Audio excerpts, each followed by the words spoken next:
Happy 4th of July. We cannot wait to show you that honor flight coming up a little bit later in the show. But I do want to warn you, get the tissues ready. It's a beautiful story. But first tonight, celebrations are underway for the 4th. We start with Devin Truby, who is live at Elk Grove's firework event sponsored by ABC 10. Devin, how are things looking out there?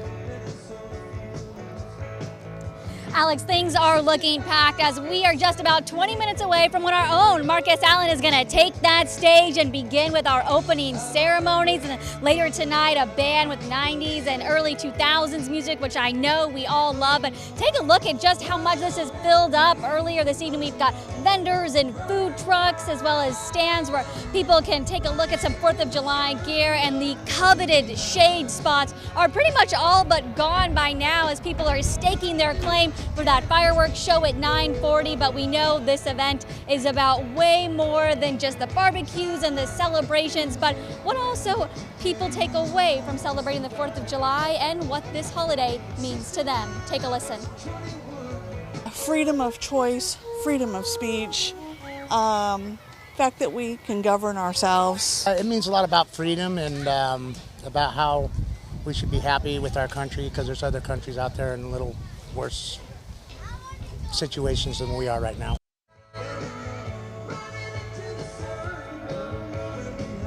And unfortunately, Alex, you just missed the bike parade, but we'll have a recap for you of it on late news tonight at 11. And again, our own Marcus Allen about to take the stage in just 20 minutes, and that fireworks show is at 9:40. For anyone that hasn't made it out yet, you might want to claim your spot because they're going fast, Alex.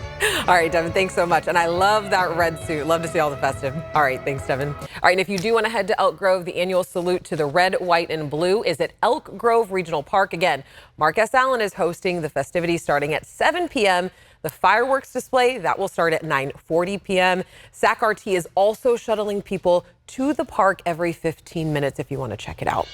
And you're looking at Roseville's July 4th event live right now at the grounds. A fireworks show is scheduled to start sometime between 9:15 and 9:30. Seats for the show are limited at the nearby All-American Race Grandstand, so it recommends make sure that you get there early. And Rancho Cordova's two-day July 4th event continues tonight at Hagen Park. We were there last night for the fireworks and drone show, and it all continues tonight, complete with a carnival and a hot air balloon. That's if the weather allows for it. And thanks to our historic winter, people were able to ski and snowboard today. This was the view at Palisades Tahoe. The sun was shining down on everyone, and there's just enough snow so everyone can get their last runs of the season in. The Tahoe area is expected to be very crowded tonight for the famous fireworks display. And there are a lot of celebrations going on tonight. Monica, how are things looking? It looks pretty nice outside. It certainly does. Yeah, I want to take a look at that snowpack just for a second here. And this is why you can see why people are up there skiing and snowboarding today. Even at Mammoth Ski Area, still snowing with over 700 inches of snow this last season. Sugar Bowl had over 800 inches of snow. I love every time somebody from the East Coast hears that. They go, no, you meant 8 inches, right? No, 800 inches of snow. All right, temperatures for today, 80s and low 90s for the valley, right around 80 to 85 degrees up top for this year. So that snow is melting, still a bit of concern as that snow melt rushes down and through many of our area waterways. Onshore flow, though, continuing tonight at about 10 to 25 miles per hour, making for a beautiful evening. Right around the mid 80s to near 90 at this hour for the valley, 80s to near 90 in the foothills, and 70s for the Sierra. For our fireworks displays, you can see how temperatures will be cooling. So roughly between about 9 and 10 o'clock, that's when we're in the 70s, even getting into the 60s. It'll be a chilly evening. Our sunset at 8:34. Grab a sweater and enjoy the fireworks. Something to also consider is the air quality. A very unhealthy pattern develops around those fireworks displays right around 10 to 11 o'clock. But with that onshore flow, should see that disperse pretty quickly and the air clearing. Highs for tomorrow close to 80 for this Sierra. We're in the 80s and lower 90s throughout the foothills. Oroville was still staying right around 96 degrees. Just really not seeing a big push of that cooler Pacific air. 60s along the coast. We get to 80s as we start to head inland. Morning lows are in the 50s and 60s. Absolutely beautiful with those afternoon highs in the 80s and 90s for tomorrow. Heading back to work, Alex. All right, thanks, Monica. Can't complain about that forecast. All right, here's a look at other headlines that we're talking about today. A Placer County deputy arrested on suspicion of forcible rape and sodomy of an intoxicated person will be in court tomorrow. Wes Mons remains in jail without bail, and the sheriff's office says it heard of allegations back in March and put Mons on administrative leave. They say the victims were dating Mons. Law enforcement are on alert tonight after 2 mass shootings overnight. A gunman in Philadelphia has been arrested after killing 5 people. Police are still searching for a shooter or shooters after 3 people were killed in Fort Worth, Texas. Both happened at July 4th celebrations. President Biden is again calling for Congress to act. And 1 person is dead following a shooting at a South Sacramento apartment complex. The Sacramento County Sheriff's Office is calling this a homicide. A second person was also shot. Jeannie Nguyen is in the neighborhood near Franklin and Martin Luther King.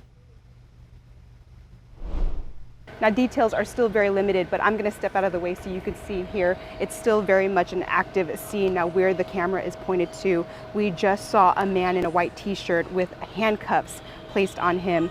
We're still unsure if this is the suspect, if he is arrested, or if he's just simply detained. Now, the sheriff's office got the call of a shooting around 12:30 this afternoon at an apartment complex off 49th Avenue.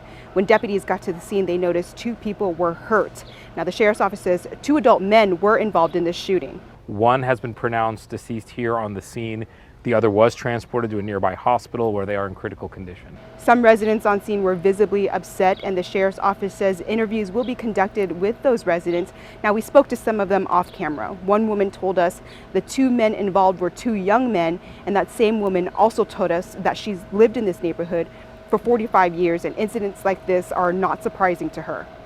Now, again, this scene will remain active for quite some time as homicide detectives continue to investigate this incident. We will keep you updated on air and online when we get that new information.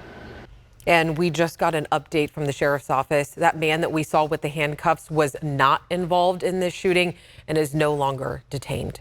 Coming up, it happens every year. Illegal fireworks destroy houses and can claim lives. Where the latest investigation is and what happens if you're caught with the explosives. And in our main point, foxtails are growing everywhere. They are dangerous for animals. We'll have what you need to know.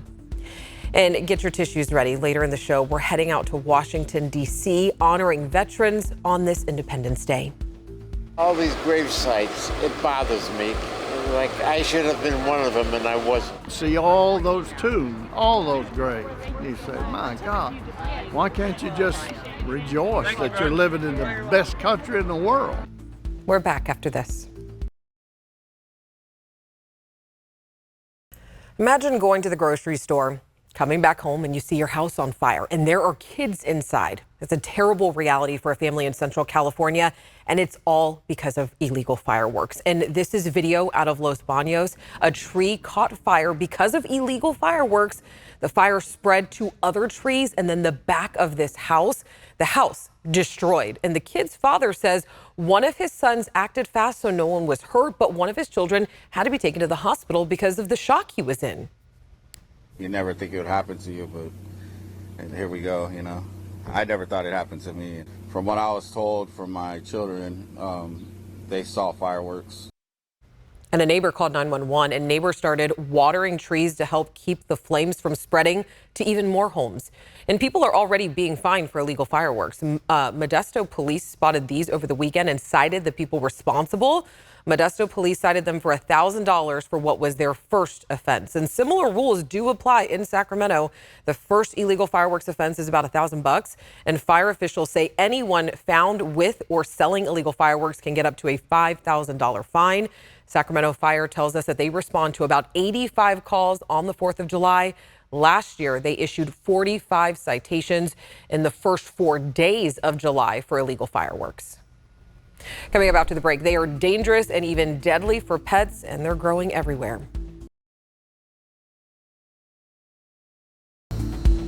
In tonight's main point, something dangerous and deadly could be growing in your yard right now, and you are encouraged to get rid of it if you can. We're talking about foxtails. As Becca Habegger explains, they are growing everywhere right now. It looks like harmless grass. It's growing along roads, in fields, and possibly even your yard right now. We're talking about foxtails, which are annoying to humans, getting stuck in socks and trapped inside, but dangerous and even deadly for pets. Foxtail because it looks like the tail of a fox. This is a fresh foxtail, well, it's still alive here, and then when the plant dries, they break apart into these pieces. Dr. Sam Varon is the owner and medical director of Broadway Veterinary Hospital in Sacramento. He says every year from late spring through the summer, he sees patients with these foxtail seeds that have burrowed their way into any number of places. They just attract these foxtails in between their toes, in their ears.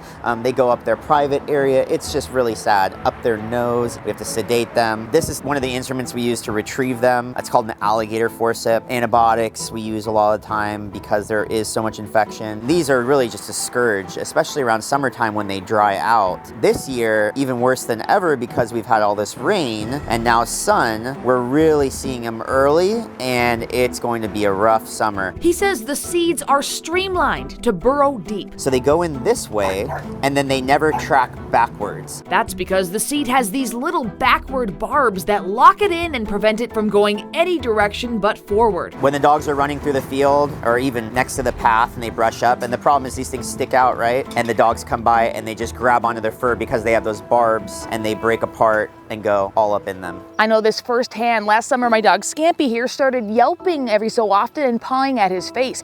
Upon inspecting his teeth, we found the end of a foxtail poking out. It had been slowly burrowing its way into his gum. So we took Scampy to the vet where this was removed and Scampy was prescribed antibiotics. He was one of the lucky dogs. I've seen these guys track into the back of the mouth and they go into the back of the cheek and they'll go all the way down and they'll form an abscess in this area too. So sometimes we'll actually have to have surgery performed because of it. Meaning a painful and expensive solution. Check your dog's feet after walks, making sure that there's nothing in between the toes. That's a common area. You can even do some shaving in between the feet on some of your furrier dogs. And foxtails can even be deadly. The most common time we see them killing dogs is if they inhale them and they go into the lung and make an abscess. So pyothorax or pus in the chest is when it would kill a dog. The other thing that we do see sometimes is they'll actually travel all the way through the abdomen and they'll actually lodge up in a vertebra and cause discospondylitis or an infection in the actual spine. I've seen that before too. So they really do travel far lengths, just working their way through the tissues with those barbs that are only one direction. So how can you get rid of foxtails in your yard? They are really hard to get rid of because the seeds break off, and that's what they're made to do, is stick in the ground somewhere and grow. And they are a weed in California, and they're everywhere. He says herbicide is one option. Or tarping the area once they're dead, then actually putting some cover over it. He says burning them is an effective option as well. Just check to make sure there's no burn ban in your county or city at the time. And make sure you have your fire extinguisher ready. All right, and if you find a foxtail burrowing into your pet, you can try to remove it yourself, but make sure that you keep an eye on that area in case there's an infection and that seed just broke off inside. And on this 4th of July, local animal shelters are expected to get even busier. This is what the Front Street Animal Shelter looked like today in Sacramento. They are already full, holding 120 dogs and 160 cats. To help with the influx post 4th of July, the shelter is asking people to do the following. Asking everyone to keep their pets indoors tonight, especially when the fireworks are going off. If they do need to go outside to use the restroom, then go out there with them. And now is a good time to make sure that your pet's microchip is up to date. And this July 4th, I do not want us to forget about the veterans. Their sacrifices and commitment are the reason why we can all celebrate Independence Day. So tonight, we want to introduce you to veterans who recently took an honor flight to Washington, D.C. It's just one way the country is giving back to those who have served. So Jessica Farley and Brooke Hash are here with the story. It's 5 in the morning, but you'd never have guessed. The excitement and the energy is palpable. 84 veterans from Vietnam to Korea and World War II are about to be transported back in time. Oh, Johnny! Welcome aboard. We'll see you on the ground in Washington, D.C. The day begins at Arlington at the Tomb of the Unknown Soldier. All eyes are on the changing of the guard. While in the shadows, a more intimate moment between two strangers, a handshake and a salute. It hurts my feelings to watch people nowadays not care about the men that have bled and died for this country. And then you go to a place like that and see all those tombs, all those graves. You say, my God, why can't you just rejoice that you're living in the best country in the world? Beneath the colossal sculpture of 6 Marines at Iwo Jima, it's our first look at all the veterans together. It's important that they know who we are. And those we lost. I knew the Army. Korean War veteran John Myers spent 14 months in combat. I've got 2 or 3 names I want to see if they're here. Look for Willie Royal. Just one name. You see it? Out of 36,000. Willie is a tank commander. I think he got killed at the Iron Triangle. What, Willie Royal, you see him? Oh, God, Joe. Oh, okay. It's all Myers can bear. A short distance away, Robert E. Harris, captain. Vietnam veteran James Harris is looking for his brother. He had orders to get out of there, but he made one last patrol. It's been a long time, but it still hurts. Some gave all. I just gave some. Bob, thank you so much. Just one story. There's so many. Of 58,000. We're lucky and they were unlucky. That's how I feel. At the World War II Memorial, tall granite columns wrap around its visitors, honoring the 16 million Americans who served in the armed forces and the 400,000 who never made it home. I look at all these grave sites. It bothers me. Like I should have been one of them and I wasn't. At 95, Richard Gay still feels some guilt. I said so many thank yous. I didn't see the combat that most of these guys did. A day of reflection and recognition. I want to give you a hand for being a hero. A reminder of the good times. Mail call was always important, wasn't it? Oh, absolutely. Dozens of letters addressed to each veteran. Marine Corps. From people I don't even know, but they're fantastic. Honest to God. I get emotional, I'm sorry. Cards from school-aged kids. 6th grader at Holy Trinity. Thank you for your service. Others. Dear Dad. From family. You performed a proud and honorable duty. Back in Louisville, a massive crowd of supporters is growing by the minute. It's overwhelming. Very overwhelming. I couldn't believe they're all lined up this way and all lined up that way. It's the welcome home celebration they should have received decades ago.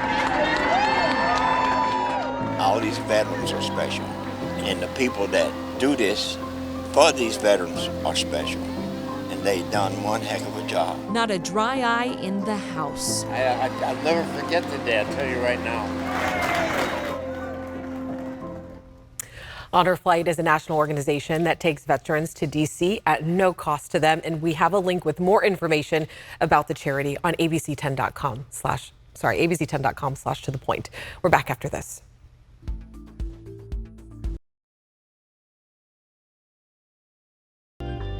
Temperatures aren't looking too bad right now. Let's take a look outside. Sacramento seeing 80, Tahoe at 76. Let's get straight to that 10-day forecast here. We're cooling down and then things are going to be warming right back up as we get closer to the state fair. All right, and coming up tomorrow on To the Point, there's a deadly drug crisis that's difficult to detect. Fentanyl is often mixed into or sold as other drugs, and it's killing thousands, including many young people living right here in our area. So we're sitting down with one mom who lost her son and is now helping change how these overdoses are prosecuted. He had thought he was taking a Percocet. And in fact, a coroner's report showed that it was 100% fentanyl that he had consumed. And so he passed away immediately. Tomorrow on To the Point, we take a closer look at how Yolo County investigates overdose deaths and if it's working. And you already know we always love to hear what's going on in your community, so make sure you reach out to us. You can always send me an email. I'm going to let you go so you can get straight to 4th of July. Don't forget that event's happening over in Elk Grove. Have a great night. I'll see you tomorrow.